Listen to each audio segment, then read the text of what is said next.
เพื่อนห่างหรือสถานที่เคยมีคนอาศัยอยู่แต่ถูกป้าห่างไว้ย้อนเหตุผลบางอย่าง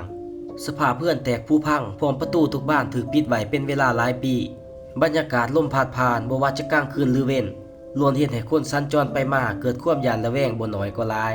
เว้าได้ร่วมเพื่อนห่างเปรียบเหมือนพยานของการเวลาเกี่ยวกับสถานที่ได้หนึ่งมันจะเฮ็ดให้คนคิดถึงเรื่องราวในอดีตพร้อมประกอบรูปภาพจินตนาการที่เฮ็ดให้ผู้คนเกิดญาณกับเพื่อนห่างหลังนั้นก่อนอื่นจะพาทุกคนมาหูจักกับเพื่อนหลังหนึ่งที่ชาวบ้านพากันเอื่นว่าเพื่อนห่างคันไดแดงโดยจะตั้งอยู่บ้านเมืองเอกชุมชนรังสิตแขวงปทุมธานีแห่งประเทศไทยนี่เองซึ่งหากเบิ่งจากภายนอกเพื่อนหลังนี้มีขนาดใหญ่หรูหราและโครงสร้างภายในซับซ้อนออกแนวทันสมัยคือต่างประเทศโดยเจ้าของเรือนได้ออกแบบคันไดวนเกี่ยวแต่สันลุมหอดเทิงซึ่งเบื้องหลังความสวยงามทันสมัยกับเสื่องประด้วยความร้อนพร้อมซาลือว่าคันไดแดงตามสีที่ทาไว้นั่นเองเชื่อว่าคนลาวหลายคนคงอยากคู่ควบเป็นมาว่าย้อนได้จึงถือป้าห่างทั้งที่เป็นเรือนกว้างใหญ่สวยงามโดยสาเหตุทั้งหมดแม้นเกิดมาจากการเสียชีวิตของ4คนภายในที่แห่งนี้คนทำอิฐแม่นผู้หญิงกำลังปีนหลังคาเฮ็ดเวียกตามปกติแต่โซบอดีผ่าทาตกลงมาเสียชีวิตคาที่จนครอบครัวเจ้าของเรือนเกิดความหวาดและพากันย้ายหนีออกไปในที่สุดโดยหลังจากนั้นบ่ดนก็มีชายคนหนึ่งลักลอบเข้ามาในเรือนห่างพร้อมผูกคอปิดชีพตนเองอย่างหนาอนาถอยู่สันที่2ของเรือนผ่านไปประมาณ1-2 ปีทุกคนแทบจะลืมเหตุการณ์ทั้งหมดกับมีชายปริศนาหลอบเข้ามากลางดึกและผูกคอตนเองอยู่ในสันที่2คือกับคนก่อนบ่ฮู้ว่าเกิดหยังขึ้นกับเพื่อนหลังนี้ถึงจะถือปิดกันพร้อมป้ายเตือนสติเพียงใดพวกเขาก็ยังดื้อดันเข้ามาและปิดชีพตนเองในเวลาไล่เลี่ยกันทั้งหมด4ศพโดยการเสียชีวิตของพวกเขาแม้นได้รับการยั่งยืนจากชาวบ้านและรถกู้ภัยว่าเป็นการสมัครใจลักลอบเข้ามาเฮือนหลังนี้พร้อมปิดชีพตนเองโดยปัญหาส่วนตัวแน่นอนคืนซื้อลือน้ำว่าเฮือนห่างจะต้องมีผู้คนเข้ามาชมวิวหรือลองของพิสูจน์เรื่องดวงวิญญาณจากปากคนส่วนใหญ่ต่างบ่ถึงการมีอยู่ของพวกเขาคือกันว่า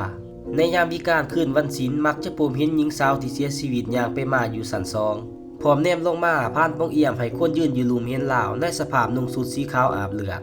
บางครั้งข้าวก็อาจจะยืนอยู่เทิงหลังคาและหายตัวไปจนคนที่พบเกิดไข้แตกตามกันถึงจะมีความร้อนเป็นตาหยานแต่ก็ยังมีหลายคนเข้ามาถ่าพิสูจน์และท่าสีหลินตามภาษาวัยรุ่นเพื่อเป็นสัญลักษณ์ว่าเทื่อหนึ่งพวกเขาเคยเข้ามาในขอบเขตเป็นตาหยานที่สุดในแคว้นนี้โดยทุกเทื่อที่ก้าวขายืนอยู่กลางเรือนห่างยามวิกาลจะรู้สึกทันทีคล้ายมีคนกำลังแนมเบิงและสัมผัสถึงมีมือของคนมาจับตามต้นโตแต่พอหันหน้าแนมหากลับพบแต่ความว่างเปล่าอันมืดมิดที่มีเพียงความเย็นเยือกปนความร้อนโดยที่โด่งดังที่สุดคือคืนวันศีลได้มีกลุ่มวัยรุ่นเข้ามาลองดี3คนพวกเขาได้พบกับดวงวิญญาณผู้ชายย่างไปมาและผูกคอปิดชีพต่อหน้าต่อตาแถมตอนจะออกจากเรือนห่างก็เห็นหญิงสาวยืนแนมเบิงอยู่สัน2อีกด้วยหลังจากเหตุการณ์ครั้งนั้นพวกเขาได้สัญญาลาบวชว่าต่อไปจะบ่ท่าพิสูจน์อีกแล้วโดยความสีแดงอันสะดุดตาของบันไดบวกกับเรื่องที่เกิดขึ้นสุดร้อนจึงเฮ็ดให้หลายคนตั้งชื่อว่าเฮือนบันไดสีแดงผีสิงนั่นเองปัจจุบันกลับกลายเป็นจุดสนใจให้หลายคนเข้าไปเที่ยวชมบ่ขาดมือเพราะวิวทิวทัศน์ทั้งในและนอกล้วนสวยงามสะดุดตาพร้อมบรรยากาศเต็มไปด้วยความระทึกตื่นเต้นแต่ถึงอย่างใดทางผู้ปลูกสร้างก็มีแผนจะหือหม่างทำลายและสร้างสร้างเป็นสถานที่ตามแผนในอนาคตโดยจากการค้นหาสำรวจนับได้ว่าน่าเสียดายหลายที่ถูกป้าห่างไว้เป็นเวลาหลายปีเพราะขอบเขตภูมิสถานแม้มีความใหญ่โตทันสมัยที่ลงทุนก่อสร้างโดยงบประมาณมหาศาลจากการเล่าเรื่องมาทั้งหมดข้าพเจ้าบ่ขอแนะนำให้น้องๆเข้าไปสถานที่ห่างเพื่อท้าพิสูจน์สิ่งที่เบิ่งบ่เห็นเพราะอาจจะบาดเจ็บจากอาคารผุพังหรือดวงตกมีสิ่งบ่ดีนำหลอกล่อนก็เป็นไปได้หากเบิ่งมาฮอดนี้อย่าลืมกดติดตามกดไลค์ส่องไว้เด้อแล้วพบกันคลิปต่อไป